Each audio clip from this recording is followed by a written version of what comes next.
दोस्तों आज की कहानी है ब्लैक फॉरेस्ट की, जो मेरे फेवरेट हॉरर सीरीज में से एक है। कहानी शुरू होती है चार दोस्तों से जो स्वीडन के उत्तर में एक सुनसान और सिग्नल फ्री इलाके में ट्रैकिंग करने पहुंचते हैं। वो यहाँ अपने दोस्त की आखिरी ख्वाहिश पूरी करने आए हैं। दरअसल कुछ महीने पहले की बात है, जब एक पार्टी के बाद हमारे हीरो रॉबर्ट और उसके दोस्त लुकम एक दुकान में घुसे। वहाँ अचानक डकैती हो गई। लुक ने खुद को छुपा लिया, लेकिन रॉबर्ट ने डकैतों का सामना किया। इसका नतीजा ये हुआ कि डकैतों ने रॉबर्ट को बेरहमी से मार डाला। रॉबर्ट की मौत लुक के सामने हुई और इस गिल्ट से वो कभी उबर नहीं पाया। रॉबर्ट का सपना था कि वो स्वीडन के उत्तर में इस जगह को देखे। अपने दोस्त की इस आखिरी ख्वाहिश को पूरा करने के लिए लुक ने अपने बाकी दोस्तों को साथ लिया और निकल पड़ा। लेकिन सफर आसान नहीं था। वापस लौटते वक्त उनके दोस्त डोम की टांग में मोच आ गई। होटल वापस पहुंचने में उन्हें कम से कम 14 घंटे लगने वाले थे, लेकिन डोम की हालत इतनी खराब थी कि वो इतना लंबा नहीं चल सकता था। समस्या का हल निकालने के लिए उन्होंने सोचा कि जंगल को पार करके शॉर्टकट लिया जाए। ये फैसला उनकी जिंदगी का सबसे बड़ा गलती साबित होने वाला था। जंगल में घुसते ही उनकी कंपास ने काम करना बंद कर दिया। हच को इसका पता था, लेकिन उसने किसी को कुछ नहीं बताया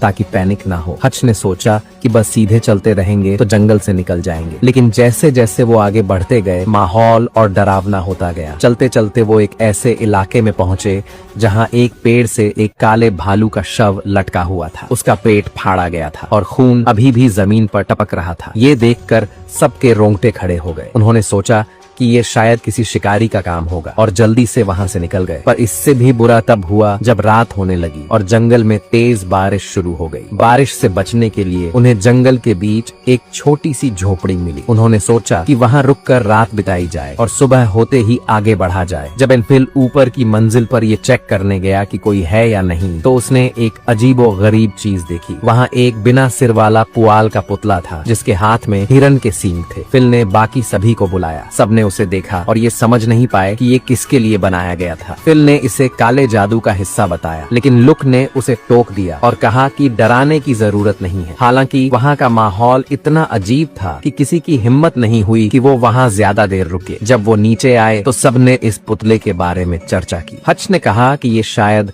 नॉर्थ यूरोप के किसी धर्म के किसी रीति रिवाज का हिस्सा होगा। रात के सन्नाटे में जब सब सोने की कोशिश कर रहे थे, तभी अजीब घटनाएं होने लगी। लुक को लगा जैसे कोई सफेद रोशनी उसकी आंखों पर चमक रही हो। जब उसने बाहर जाकर देखा तो उसे लगा कि वो फिर से उसी दुकान में है जहां रॉबर्ट मारा गया था। लुक को ये समझ नहीं आ रहा था कि वो सपना देख रहा है या ये हकीकत है। तभी उसने देखा कि उसके सीने पर गहरे पंजों के निशान पड़ चुके हैं। झोपड़ी के अंदर से किसी की तेज चीख सुनाई दी। लुक भागकर अंदर गया तो देखा कि हच इतना डर गया था कि उसने खुद को गीला कर लिया था। डॉम अभी भी किसी बुरे सपने में था और फिल तो कमरे से गायब ही था। जब लुक उसे ढूंढने ऊपर गया तो देखा कि फिल बिना कपड़ों के उस पुतले के सामने घुटनों के बल बैठा था। लुक ने उसे होश में लाया और सबने झोपड़ी छोड़ने का फैसला किया। जैसे ही वो बाहर निकले, उन्होंने देखा कि आसपास के पेड़ों पर अजीब से निशान बने हुए थे। इससे उनका डर और बढ़ गया। लंबे समय तक चलने की वजह से डॉम की टांग की तकलीफ बढ़ गई, लेकिन उनके सामने अब कोई रास्ता नहीं बचा था और उनका असली डरावना सफर तो अब शुरू होने वाला था। जब उन्होंने जंगल में और आगे बढ़ने का फैसला किया, लुक एक ऊंची चोटी पर जाकर देखना चाहता था कि जंगल कितना बड़ा है और वो कितनी दूर है। लेकिन जैसे ही वो चोटी पर पहुंचा, उसने सामने किसी अजीब चीज को देखा। ये नजारा देखकर वो डर के मारे भागा और अपने दोस्तों को बताया, लेकिन डॉम ने उसकी बात को मजाक में लिया और कहा कि वो सबको डराने की कोशिश कर रहा है। लुक ने मजबूर होकर अपनी शर्ट उठाई और अपने सीने पर पड़े गहरे पंजे के निशान दिखाए। उसने कहा, मुझे लगता है कि कुछ तो है जो हमारा पीछा कर रहा है। अब उनके पास एक ही चारा था, जल्द से जल्द इस जंगल से बाहर निकलना। लेकिन ये जंगल उनकी सोच से कहीं ज्यादा बड़ा और डरावना था। रात होते होते वो अब भी जंगल से बाहर नहीं निकल पाए। अपनी सुरक्षा के लिए उन्होंने सोचा कि वहीं डेरा डालकर सुबह का इंतजार किया जाए। जैसे ही लुक ने अपने टेंट में लेटने की तैयारी की, बाहर से अजीब सी आवाजें आने लगी। पहले उसे लगा कि उसके दोस्त होंगे, लेकिन जब उसने टेंट से झांक कर देखा तो वहाँ कुछ और ही था। अंधेरे में कुछ रहस्यमय आकृतियां खड़ी थीं। तभी एक सफेद रोशनी चमकी और लुक को वहीं पुराना दृश्य दिखा। उसके दोस्त रॉबर्ट का दुकान में कत्ल। इस बार ऐसा लगा जैसे गुंडे उसे ही देख रहे हो। लुक डर के मारे तुरंत टेंट में वापस चला गया। तभी एक विशाल छाया टेंट के बाहर नजर आई। अचानक उसके दोस्त का टेंट किसी ने खींच लिया और लुक उस डरावने सपने से जागा। लेकिन हकीकत में भी उसके दोस्त की चीखें सुनाई दी। जब लुक बाहर आया तो उसने देखा कि हच अपने टेंट से गायब था। बाकी दोनों दोस्त डर के मारे कांप रहे थे। तभी जंगल के अंदर से एक जोरदार दहाड़ सुनाई दी। हच की चीखें भी उसी ओर से आ रही थी। बिना कुछ सोचे वो सब हच को ढूंढने के लिए दौड़ पड़े। पूरी रात ढूंढने के बावजूद न हच मिला और न ही जंगल से बाहर जाने का रास्ता। सुबह तक थक हार कर उन्होंने फैसला किया कि पहले यहाँ से बाहर निकलना चाहिए और फिर मदद लेकर वापस आना चाहिए। उन्होंने वही दिशा पकड़ी जो शुरुआत में तय की थी। चलते चलते वो एक ढलान पर पहुंचे और वहाँ का नजारा देखकर सबके होश उड़ गए। हच की लाश पेड़ से लटकी हुई थी, ठीक वैसे ही जैसे उन्होंने पहले उस काले भालू को देखा था। उसका पेट चीरा हुआ था और अंदर से सब कुछ निकाल दिया गया था। सबके चेहरे पर डर साफ झलक रहा था। उन्हें अब ये समझ आ गया था कि उनके पीछे कोई है। डर के बावजूद उन्होंने हच की लाश को नीचे उतारा। उसके पास से कंपास और नक्शा लिया। बिना औजारों के उन्होंने लाश को पेड़ की टहनियों से ढक दिया। तभी दूर पहाड़ी पर उन्हें एक परछाई दिखाई दी। वो कोई और नहीं बल्कि वही खतरनाक जीव था जो उनका पीछा कर रहा था। आधे दिन तक चलने के बाद वो एक ऊंची चोटी पर पहुंचे। लुक ने वहां से जंगल के आखिर तक देखा और खुशी से दोस्तों को ये खबर दी। लेकिन तभी उसकी नजर अपने जेब के कंपास पर पड़ी। वो अब सही दिशा दिखा रहा था, लेकिन ध्यान देने वाली बात ये थी कि पहाड़ी के नीचे आग जल रही थी। लूक ने जब ये सब बताया तो उसने देखा कि अवी कुछ खोजने की कोशिश कर रहा था। तभी अचानक एक विशाल जीव ने फिल को पकड़ लिया और उसे जंगल में घसीटते हुए ले गया। लूक उसके पीछे भागा, लेकिन वहाँ सिर्फ एक टॉर्च पड़ी मिली। फिल गायब हो चुका था। जैसे ही उसने वो टॉर्च उठाई, पीछे से एक आवाज आई। लूक ने टॉर्च की रोशनी में देखा कि डॉम एक पेड़ के पीछे छिपा हुआ था। डॉम ने उसे बताया कि फिल को एक जीव खींच कर ले गया था। अब सिर्फ लूक और डॉम बचे थे। दोनों ने फैसला किया कि जल्द से जल्द इस जगह से भागा जाए। भागते भागते उन्हें एक रोशनी से जलती हुई रास्ता मिली और उस पर एक पेड़ से फिल की लाश लटकी हुई थी। इसी दौरान उस खतरनाक जीव की दहाड़ उनके करीब आती गई। अब उनके पास वक्त कम था। जंगल की रास्ते पर भागते भागते उन्हें एक छोटी सी झोपड़ी नजर आई। दोनों ने बिना सोचे समझे दौड़कर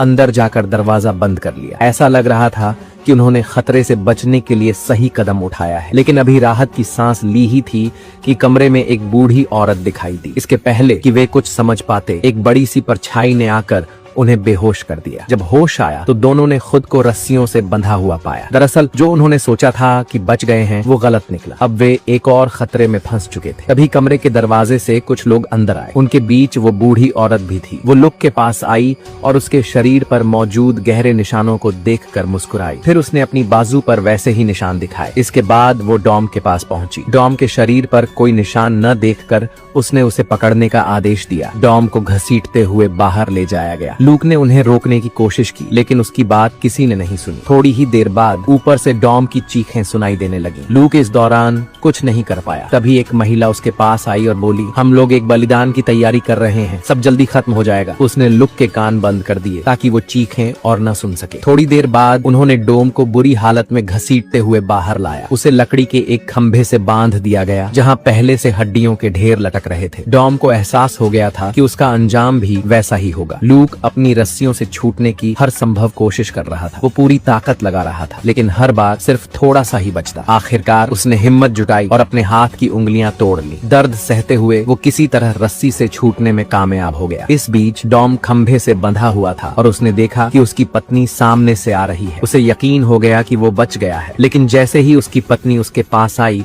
और उसके चेहरे को छूने लगी, डॉम को समझ में आया कि वो उसकी पत्नी नहीं बल्कि कोई भयानक क्रीचर है। उसके सामने खड़ा वो जीव बहुत डरावना था। डॉम डर के मारे चीख पड़ा। उसकी चीख लूक तक पहुंची जो दरार से बाहर की स्थिति देख रहा था। उसने पहली बार उस जीव को साफ साफ देखा। वो जीव डॉम को खींचते हुए पेड़ के पास ले गया और उससे वैसे ही लटका दिया जैसे पहले हड्डियां टंगी हुई थी। कुछ ही समय बाद डॉम की कहानी खत्म हो गई। जब यह सब खत्म हो गया तो एक सुनहरे बालों वाली लड़की लूक के कमरे में खाना लेकर आई। लूक ने जल्दी से अपने हाथ छिपा ली। जब लड़की वापस जाने लगी तो लूक ने उससे पूछा, ये बाहर का प्राणी आखिर है क्या? लड़की ने पहले अनसुना किया, लेकिन फिर उसने जवाब दिया। लड़की ने कहा, वो तुम्हारे दर्द को देखता है और उसे खत्म करने के लिए तुम्हें चुना है। ये कहकर उसने दरवाजा बंद कर दिया और वहाँ से चली गई। महिला के जाने के बाद लुक को एहसास हुआ कि उसके पास समय बहुत कम है और उसे जल्द से जल्द भागना होगा। जैसे ही वह दरवाजे की ओर बढ़ा, बूढ़ी औरत आ गई। लूक जल्दी से ऊपर के कमरे में छिप गया। वहाँ उसने सुना कि कमरे के अंदर से कुछ आवाजें आ रही थीं। जिज्ञासा से उसने पास में रखी मशाल उठाई और दरवाजा खोला। अंदर का दृश्य देखकर वह हैरान रह गया। वहाँ कई लोग बैठे थे जो रो रहे थे। हिम्मत जुटा उठाकर वह कमरे के अंदर और गहराई तक गया। वह यह देखकर चौंक गया कि वे लोग मरे हुए नहीं थे। इस क्षण उसे समझ में आया कि अमर का मतलब इन लोगों के लिए यह था कि वे न इंसान रहे थे और न ही पूरी तरह मृत। अपने दोस्तों का बदला लेने के लिए लुक ने मशाल उठाकर उन्हें जलाना शुरू कर दिया। इसी दौरान उस भयानक क्रीचर को यह एहसास हो गया कि उसके सभी अनुयायी खत्म हो रहे हैं। गुस्से से भरा प्राणी तेजी से वहां की ओर भागा। डर के मारे बाकी लोग जमीन पर घुटनों के बल बैठ गए और लूक की ओर देखने की भी हिम्मत नहीं कर सके। लूक ने गोदाम से एक राइफल उठाई और आत्मरक्षा के लिए तैयार हो गया। जैसे ही वह बाहर निकलने वाला था, उसने देखा कि क्रीचर दरवाजे पर खड़ा था। लूक ने तुरंत साइड वाले दरवाजे से भागने की कोशिश की। बहुत मुश्किल से भागते भागते उसने दूर देखा कि क्रीचर ने एक महिला की लाश उठा रखी थी। लूक ने अपना गुस्सा शांत कर प्राणी पर ध्यान दिए बिना मौका देखकर राइफल उठाई और उसे गोली मार दी। गोली चलाने के बाद क्रीचर ने लूक को देख लिया और अब उसका लक्ष्य लूक बन गया। लूक ने अपनी पूरी ताकत से भागने की कोशिश की, लेकिन 2 पैरों वाला इंसान 4 पैरों वाले क्रीचर से तेज नहीं दौड़ सकता। जल्द ही क्रीचर ने उसे पकड़ लिया और उसकी जोरदार दहाड़ सुनाई दी। लूक को क्रिएचर ने भ्रम में डाल दिया। उसने देखा कि उसके पीछे पीछे रोशनी की एक कतार सी चल रही है। अजीब क्रिएचर अब उसके और करीब आ चुका था। लूक ने ज्यादा न सोचते हुए उल्टे पांव दौड़ना शुरू कर दिया। जैसे ही वह एक दुकान के पास पहुंचा, क्रीचर ने दूसरी तरफ से उसे टक्कर मार दी। लूक के हाथ से कुल्हाड़ी गिर गई। लूक ने देखा कि प्राणी उसके ठीक पीछे खड़ा है। जैसे ही वह चलने की कोशिश करता, क्रीचर उसे पकड़कर जमीन पर गिरा देता और उसे अपनी गुलामी स्वीकार करने पर मजबूर करता। क्रीचर ने अनुष्ठान करना शुरू किया, लेकिन तभी लूक ने जमीन पर पड़ी कुल्हाड़ी देखी। लूक ने कुल्हाड़ी उठाई और जैसे ही क्रीचर ने उसे दबाने की कोशिश की, उसने कुल्हाड़ी से क्रीचर पर जोरदार हमला कर दिया। क्रीचर दर्द में कराहने लगा। लूक ने मौके का फायदा उठाकर जंगल की ओर दौड़ लगा दी। जल्द ही उसने जंगल पार कर लिया। पीछे मुड़कर देखा तो उसे समझ आया कि क्रीचर शायद जंगल के बाहर नहीं आ सकता। लूक ने गुस्से में प्राणी की ओर देखकर जोर से चिल्लाया, अपने दोस्त की मौत का बदला लेते हुए। आखिरकार लूक ही अकेला जीवित रह पाया और इस भयावह जंगल से बाहर निकल सका। क्रीचर ने को इसलिए चुना था क्योंकि उसने सबके सपनों को देखा था और लूक के मन के डर और उसके कमजोर इरादों का पता लगाया था। लेकिन लूक ने अपनी कमजोरी पर जीत हासिल की और उस क्रिएचर को हरा दिया। फिल्म यहीं समाप्त होती है।